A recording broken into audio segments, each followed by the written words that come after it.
Compartiendo entonces el mensaje a la iglesia de Sardis. Apocalipsis capítulo 3, versículo 1 al versículo 6. El mensaje a la iglesia de Sardis. Aquella familia que nos visitan, hermanos, hermanas, que Dios les bendiga. Gracias por visitarnos, gracias por estar con nosotros. Este es un lugar donde queremos y tratamos de hacerlo, mostrar un amor cristiano eficaz. Queremos que la palabra toque su corazón, así como toca la nuestra, y ojalá que se sienta como en casa. Amén. Gracias por estar aquí. Dice la palabra de Dios. ¿Cuánto tienes listo ahí? Apocalipsis capítulo 3, versículo 1 al 6. Amén. Y el cálculo me dice que vamos a estar predicando entre 30 y 32 minutos. Fíjese lo que es la tecnología. Esta de acá arriba, tecnología, porque no lo tengo en la computadora. Vamos a ver si estoy en lo cierto o no. ¿Ok? Hay muchas cosas para compartir, pero yo sé, hermanos, que nos va a tocar el mensaje de hoy. Fíjese lo que dice Apocalipsis, capítulo 3, versículo 1 al 6.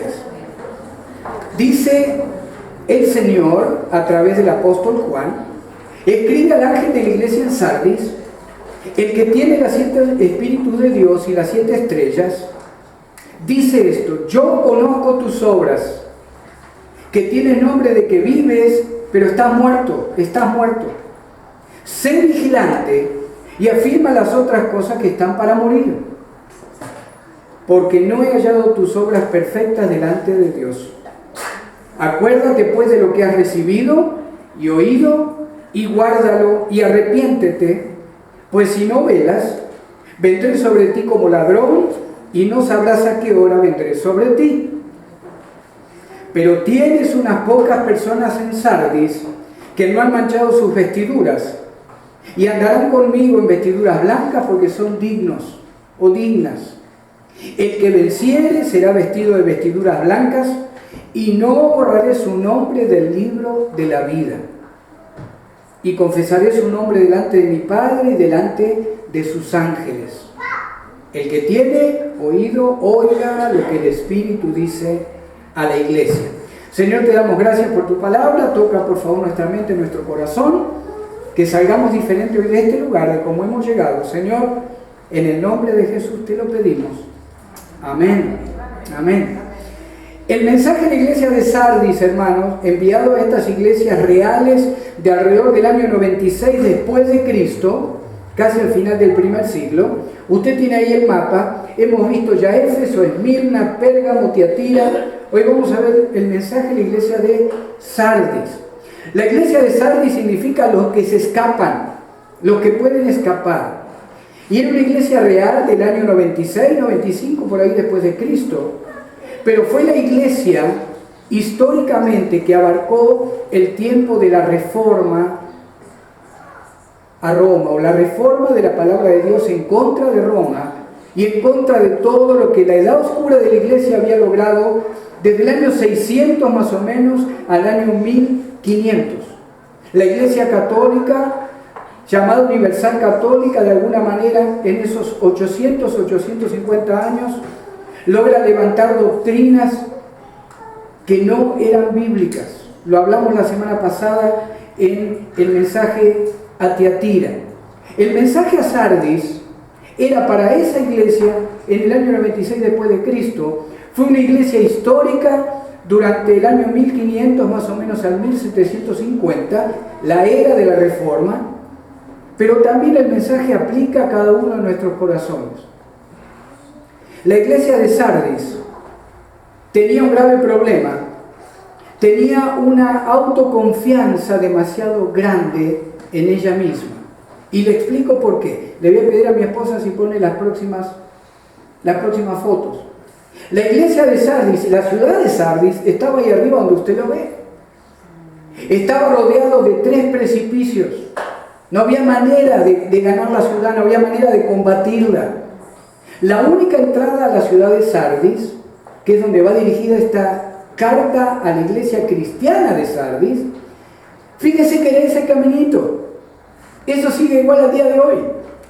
Por ese caminito, unos 10 o 15 guerreros de Sardis podían frenar cualquier invasión. No había manera de penetrar esta ciudad.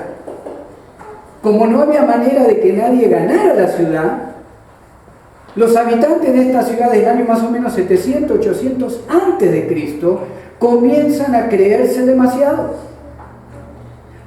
fuertes, demasiado importantes. Nadie nos toca, nadie nos puede hacer caer, nadie puede quitarnos el orgullo que tenemos de vivir en esta colina a la que nadie puede quitarle nada de lo que tiene.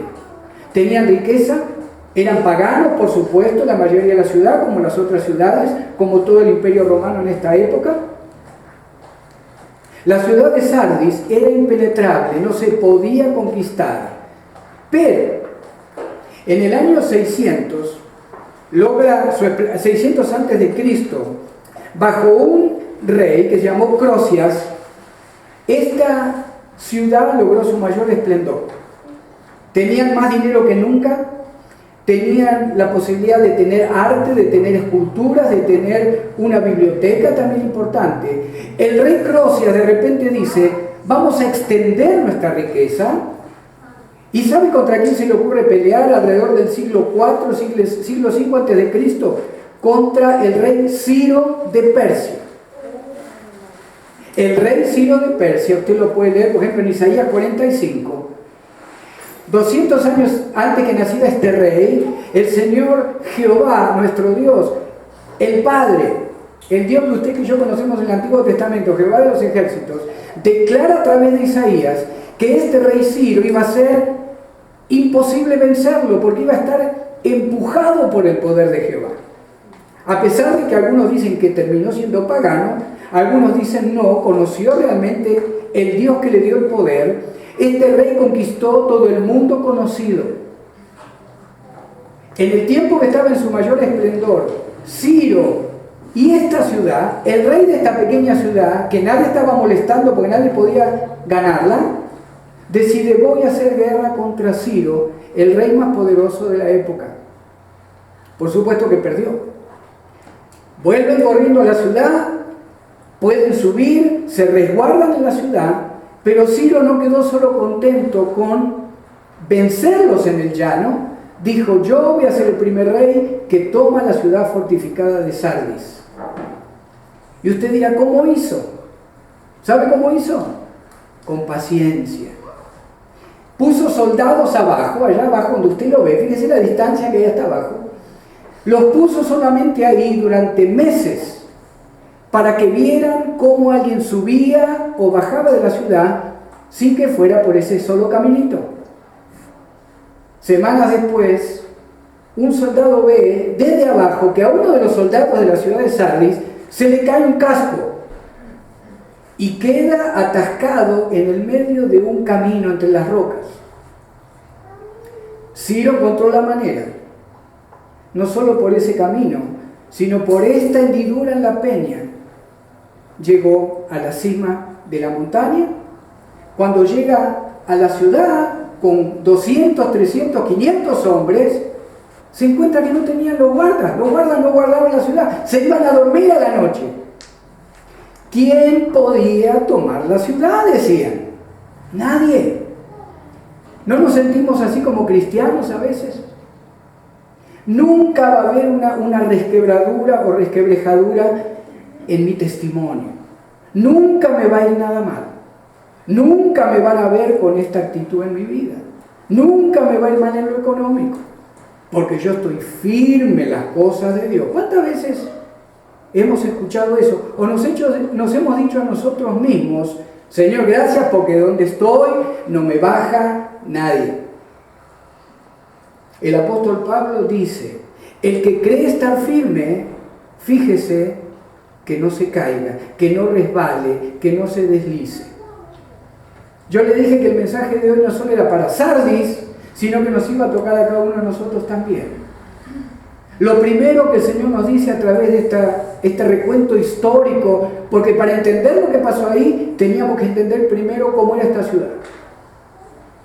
Lo primero que el Señor nos dice hoy, hermanos, a través del Espíritu Santo: siempre debemos vigilar cómo está nuestra vida espiritual, siempre.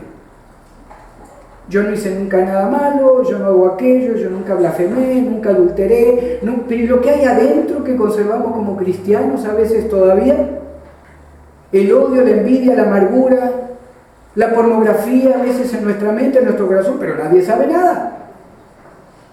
Tengamos cuidado, porque esa resquebrajadura, esa hendidura en la peña en nuestro testimonio, en nuestra vida, si no lo cerramos a través de la confesión de pecados, si no tenemos cuidado de cómo guardamos nuestro testimonio, el enemigo, el Ciro espiritual, en este caso el diablo, Satanás, el mundo espiritual que trata de destruir su vida y la mía como hijos de Dios, va a encontrar la manera de cómo llegar a la cima para resquebrajar nuestro testimonio, nuestra vida, nuestra familia, nuestro matrimonio, nuestra relación con nuestros hijos, nuestro trabajo, nuestro servicio al Señor, donde lo estemos haciendo. A través de un casco que cayó, la ciudad de Sardis fue conquistada. ¿Y sabe qué? No solo en el año alrededor del 500, 400 a.C., en el 170, 180 a.C. fue conquistada de nuevo. Entre el 180 y el 200 a.C. fue conquistada por otro varón que llamaba Antíoco Epífanes. Era medio judío, medio pagano. Persiguió a los judíos por décadas. Y otra de las cosas que hace en su mayor reinado, Jerusalén, y fuera de Jerusalén, toma de nuevo la ciudad. Ya todos sabían cómo tomarla. ¿Verdad que hay veces que cuando caemos en algún área de nuestra vida, hermanos, aunque usted y yo solamente lo sepamos, no lo sabe nadie más, pero el enemigo comienza a utilizar cada día, cada semana, cada mes, eso que hay en mi mente y en mi corazón? Me deprimo, me angustio, me agarra ataques de pánico, algo que encuentra el enemigo para ponerme la culpa del pecado, de lo que hice a lo mejor hace 40 años atrás, o lo que hice ayer. El enemigo lo toma en cuenta, lo anota espiritualmente, y comenzamos a vivir una vida cristiana hipócrita.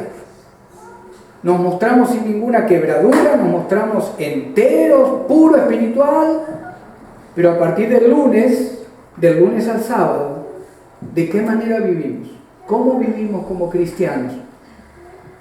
Con la libertad que tenemos que tener como cristianos. No libertad, hermanos, para vivir con libertinaje, es otra palabra, es otra manera de disfrutar la libertad. El mundo lo disfruta con libertinaje muchas veces. Nosotros tenemos libertad en Cristo, sabiendo que hemos sido perdonados de todos nuestros pecados. En la sangre de Jesucristo, en la cruz del Calvario, fue clavado nuestro pecado. Y cuando partimos con el Señor, no hay condenación en cuanto a infierno o eternidad con Cristo. Dice la palabra de Dios que ya Él nos ha sentado en los lugares celestiales con su Hijo Jesucristo. Amén. El versículo 1, hermanos. El Señor se presenta como el que tiene los 7 espíritus de Dios y las 7 estrellas. Acuérdense que las estrellas, en el capítulo 1 de Apocalipsis, le está hablando a los pastores de estas 7 iglesias. El Señor está diciendo a la iglesia de Sardis: yo sé lo que estás permitiendo como pastor, y vamos a ver al ratito que se estaba permitiendo una doctrina que no era bíblica. Yo sé lo que estás permitiendo, yo soy omnisciente, omnipresente, omnipotente. Quiero ver cómo corregís lo que está pasando en la iglesia, que es tuya, pero primero es mía, dice el Señor. Por eso se presenta como el que tiene los 7 espíritus de Dios, como el que tiene los 7 líderes en su mano. Usted lo puede leer en el capítulo 1 también. En cada iglesia el Señor se presenta de una manera diferente. En esta se presenta como el que escudriña la mente y el corazón, y sabía también lo que estaba pasando en la iglesia de Sardis. Del versículo 2 al 4, hermanos, hay 4 puntos que el Señor le pide a esta iglesia que recapacite, a la iglesia de Sardis. El versículo 2 dice: sé vigilante, Afirma las otras cosas que están para morir, porque no he hallado tus obras perfectas delante de Dios. Versículo 3. Acuérdate pues de lo que has recibido y oído, y guárdalo y arrepiéntete. Pues si no velas, vendré sobre ti como ladrón, y no sabrás a qué hora vendré sobre ti. La iglesia de Sardis tenía una reputación tremenda como iglesia cristiana, pero estaba muerta. Esta iglesia, hermanos, estaba muerta. ¿Cuándo muere una iglesia? Lo vamos a ver al ratito. Uno de los primeros puntos, una iglesia muere cuando cada uno de nosotros como miembros empieza a morir espiritualmente. Y muchas veces, lamentablemente, como líderes empezamos a morir espiritualmente.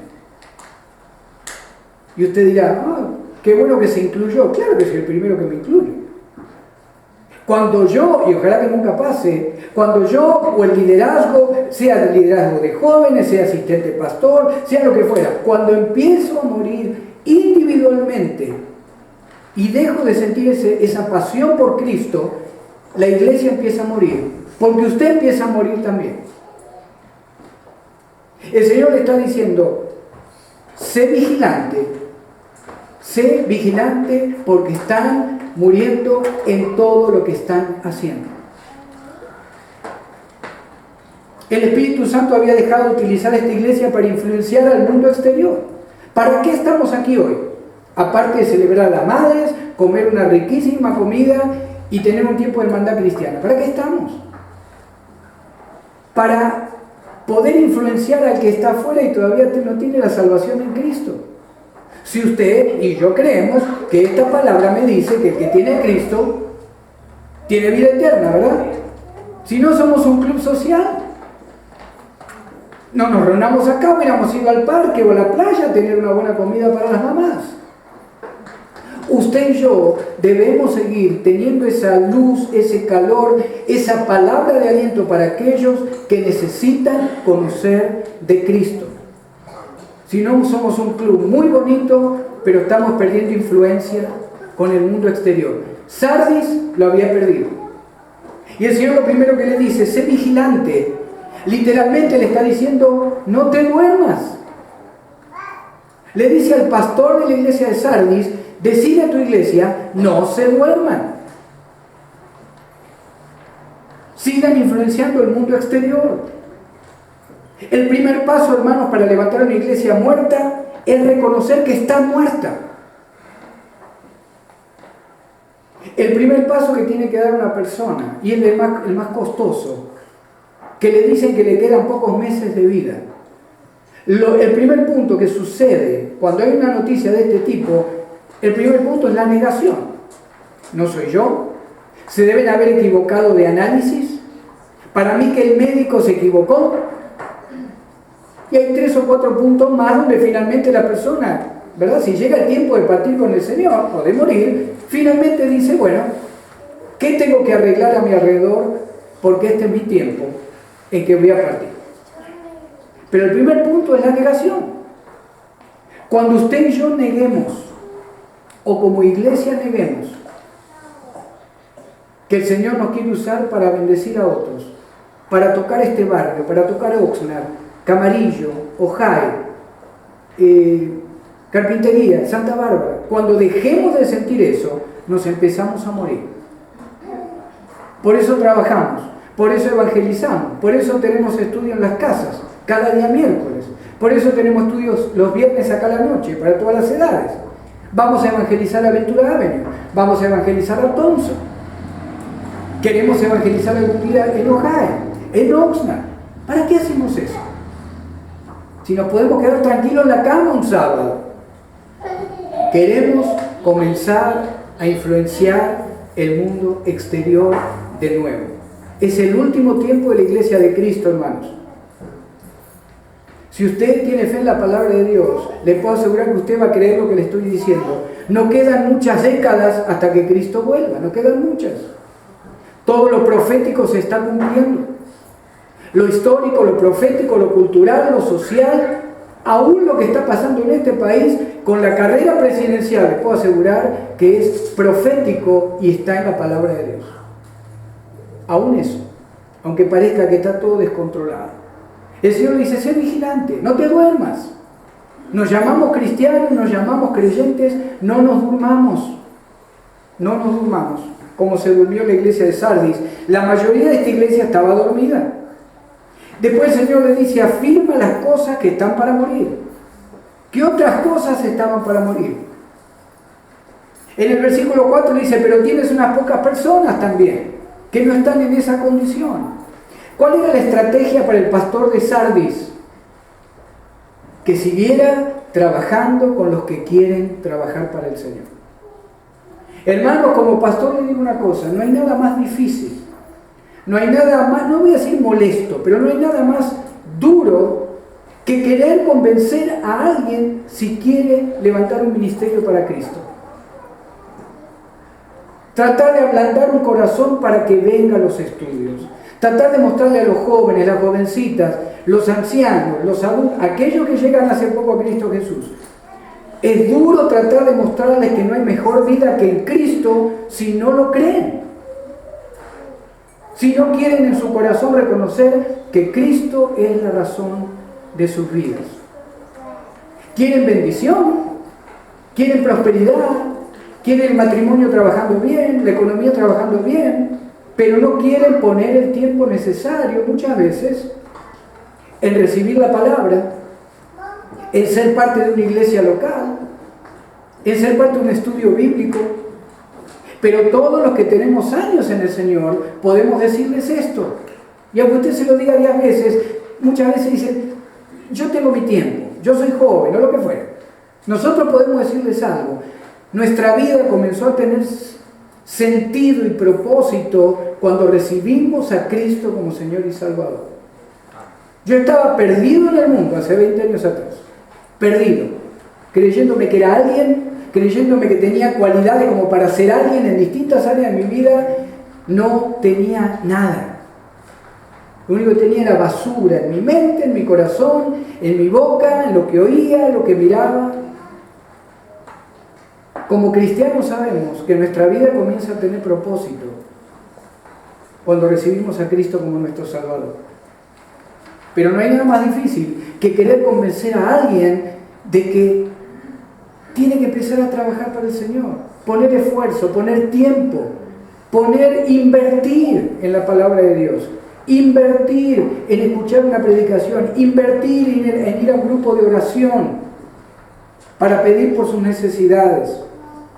¿Cuál era la estrategia para esta iglesia? El Señor le dice bien claro al pastor, seguí trabajando con los que quieren trabajar, porque la mayoría están muertos. La mayoría estaban muertos. Es la única iglesia que el Señor le da todas cosas en contra. La única iglesia que no recibe ninguna alabanza de parte del Señor. Se creían mucho, tenían reputación, era una iglesia conocida, ante el mundo estaba todo bien, era una iglesia que trabajaba, ¿verdad? Compartían a Cristo, tenían dinero, tenían cultura, pero para el Señor estaba muerta. Para el Señor esa iglesia estaba muerta. Ojalá que no como iglesia, ojalá que ninguno de nuestros corazones, hermanos, como hijos de Dios, esté muerto al día de hoy. No muerto para perdición. Siempre usted sabe que nosotros bíblicamente sabemos que el que está en Cristo nunca puede caer de las manos de Cristo. Pero ¿cómo vamos a llegar al final de nuestros días? ¿Qué testimonio voy a dar como cristiano? Si sigo caminando a lo mejor en un área de mi vida que todos se dan cuenta que estoy en pecado, que estoy mal, que estoy sin hacer las cosas que a Dios le agrada. Sé vigilante. Afirma las otras cosas. Hay cosas que han muerto en nuestra vida espiritual, hermanos, no dejemos morir las otras. ¿En qué área de tu vida tenés que cambiar o tenemos que cambiar como creyentes? No, esa ya ni me acuerdo cómo hacía, ni me acuerdo lo que es abrir una Biblia. No dejes que siga muriendo lo otro. No dejes que siga muriendo aún un punto donde digas, no, pero lo que yo creo que esto de la evolución al final está bastante bien. Cuando empieza a morir un área de mi vida espiritual y mi fe en el Señor y en la palabra de Dios que es viva y eficaz, es la única que me cambia, no el psicólogo, no el psiquiatra, no la nueva era, no Platón, no Sócrates, no el Mahatma Gandhi, no el hinduismo, todo eso me puede cambiar exteriormente, pero es una religión. Esta palabra me cambia de adentro hacia afuera. Esta palabra viva y eficaz me cambia de adentro hacia afuera. Esa es la gran diferencia. Estamos listos a trabajar en lo que está vivo todavía en nuestro corazón. Estamos listos. Hermano, hermana, joven, no dejes que siga muriendo lo que ya ha muerto, a lo mejor en tu amor por Cristo. El Señor te está haciendo un llamado a ti, a mí, a toda la iglesia. Si hay cosas que se han muerto, no dejes morir lo que sigue. El Señor es tan tremendo y tan perfecto que nos da tiempo de volver en el próximo minuto a Él si queremos. En la próxima hora, mañana, el mes que viene, cuando tú lo decidas. Pero hay una vida de prosperidad diferente para todo aquel que busca de Jesús. Fíjense que el Señor en el versículo 4, el versículo 3 también dice: recuerda lo que has recibido. ¿Qué palabra recibió usted o yo en cuanto al Evangelio? Guardémosla. ¿Cómo puede ser, hermanos, que hay personas que han crecido en una iglesia cristiana? Y hay veces que ni se acuerdan a lo mejor cuál es el primer Evangelio del Nuevo Testamento. Fueron a grupo de jóvenes, a lo mejor crecieron desde niños en una iglesia cristiana, ni saben dónde tienen una Biblia, a lo mejor ni la tienen todavía, o ya ni la tienen. Una de las cosas que le dice el Señor a la iglesia de Sardis: pensá, no te duermas, mantenete con los que quieren seguir trabajando. Le dice también el Señor: recordá lo que recibiste, recordá lo poco que te acordás, usalo. Abrí esa palabra de Dios, buscá los salmos. Lo único que me acuerdo es Juan 3:16. Abrí la palabra de Dios en Juan capítulo 3. Y después del 16, el Espíritu Santo te va a seguir moviendo para que la palabra te siga alimentando.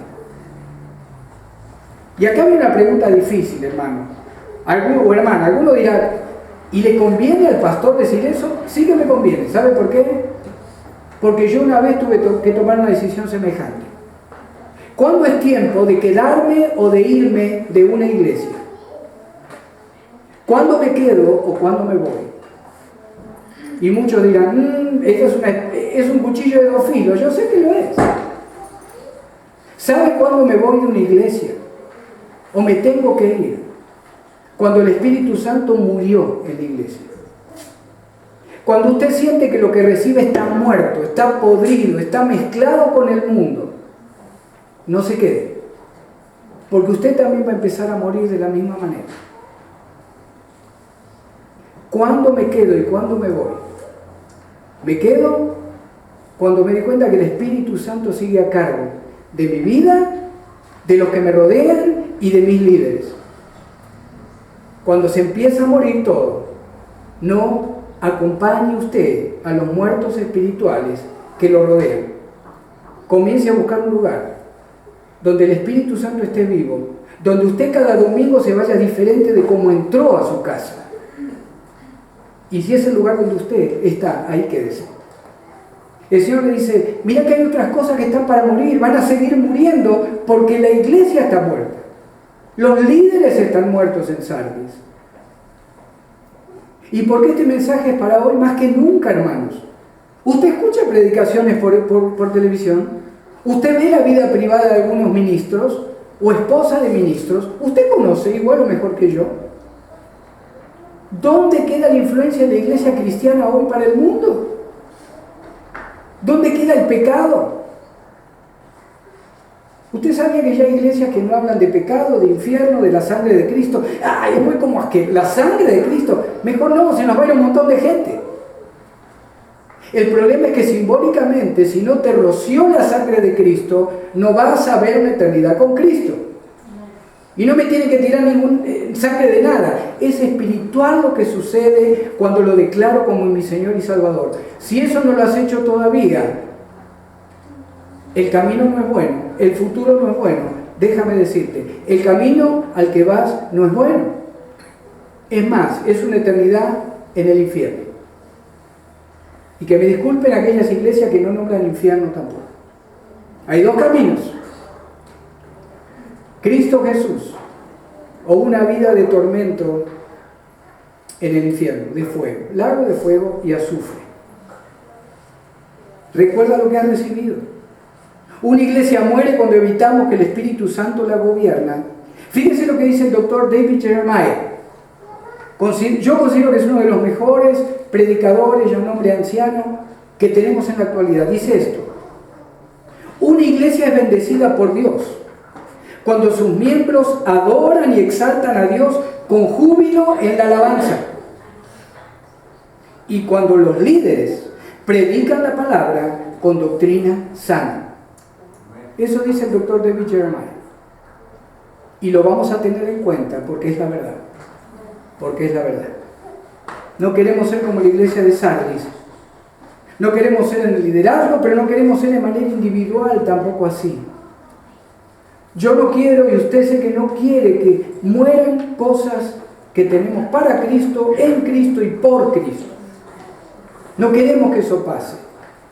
No importa lo que rodea, no importa la prueba, no queremos que eso pase. Guárdalo. Y el próximo punto, arrepiéntete. Primera de Juan 1:9. Si confesamos nuestros pecados, Él es fiel y justo para perdonar nuestros pecados y limpiarnos de toda maldad. Oh, yo no tengo pecado. Mentiroso, mentirosa. Y si lo digo yo, soy un mentiroso. La comunión con Dios, hermanos, a través de Cristo, aún ya teniendo la salvación, es diaria. Porque usted y yo hacemos cosas que no convienen y que no agradan a Dios todos los días. ¿Cuál es la clave para seguir en comunión a través de Cristo? Padre, en el nombre de Jesús, te pido perdón, me arrepiento. Cambio de dirección. Ay, ¿qué pecado confieso? O no, los mortales o los veniales. No nos vayamos a la religión. Vamos a la palabra de Dios. Todo es pecado en el ser humano, todo.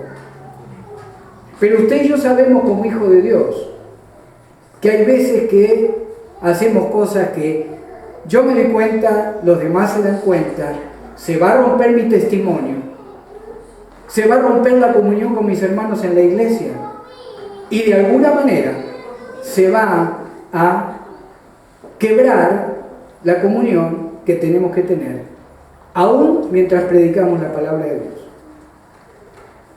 Usted y yo podemos tratar con el corazón. Usted y yo individualmente tratamos con cada corazón. Y después el Señor va a tratar como grupo cristiano, como iglesia de Cristo. Cuando eso suceda, no vamos a tener que hablar ni siquiera. El mundo va a ser atraído hacia lo que usted y yo tenemos. La gente quiere saber por qué usted vive como vive, cuando vivimos bien como hijos de Dios. La gente quiere saber por qué usted cuando le insultan se calla, si aprendemos a vivir como hijos de Dios. La gente va a querer por qué usted ora cuando a lo mejor parece que el matrimonio está destruido, porque usted tiene fe y sabe que el Señor está en control de su vida. Amén. Arrepiéntete. Cuando una iglesia cae en pecado, hermanos, primero es pedir perdón como iglesia. Primero cada uno en su casa. Y después como corporación. Tomarnos de las manos y empezar a decir: Señor, pecamos.